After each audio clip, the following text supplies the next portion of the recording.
এই লড়াই শুধু ভোটের নয়, এই লড়াই মতাদর্শের, আধিপত্যের আর রাজনৈতিক ভবিষ্যতের।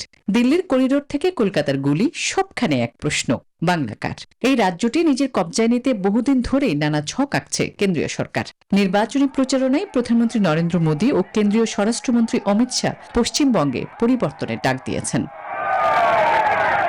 পশ্চিমবঙ্গের বিধানসভার নির্বাচনে ব্যালটের লড়াই শুধু ক্ষমতার নয়, দুই শক্তির মর্যাদা ও টিকে থাকার লড়াই।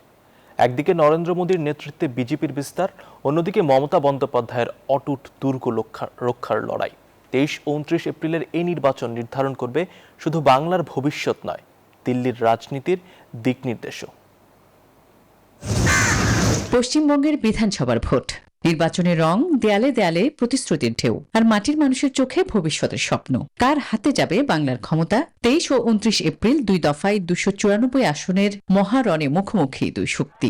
একদিকে নরেন্দ্র মোদীর নেতৃত্বে বিজেপি, অন্যদিকে মমতার তৃণমূল। এই লড়াই শুধু ভোটের নয়, এই লড়াই মতাদর্শের, আধিপত্যের আর রাজনৈতিক ভবিষ্যতের। দিল্লির করিডোর থেকে কলকাতার গুলি, সবখানে এক প্রশ্ন, বাংলা কার? এই রাজ্যটি নিজের কবজায় নিতে বহুদিন ধরেই নানা ছক আঁকছে কেন্দ্রীয় সরকার। নির্বাচনী প্রচারণায় প্রধানমন্ত্রী নরেন্দ্র মোদী ও কেন্দ্রীয় স্বরাষ্ট্রমন্ত্রী অমিত শাহ পশ্চিমবঙ্গে পরিবর্তনের ডাক দিয়েছেন। মুসলিম ভোট, সীমান্ত নিরাপত্তা, অনুপ্রবেশ আর উন্নয়ন, ইস্যুর পর ইস্যুতে উত্তপ্ত রাজনীতি।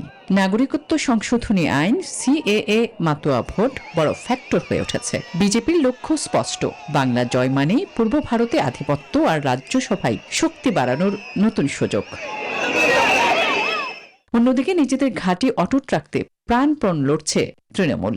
টানা চতুর্থবার ক্ষমতায় ফেরার লক্ষ্য নিয়ে দলের সংহতি ধরে রাখা এবং বিজেপির আগ্রাসন ঠেকানো মমতা বন্দ্যোপাধ্যায়ের জন্য জীবন মরণ লড়াই। বিশ্লেষকদের মতে এই ভোটের ফল শুধু বাংলার ভাগ্যই নয়, প্রভাব ফেলবে পুরো ভারতের রাজনৈতিক সমীকরণে।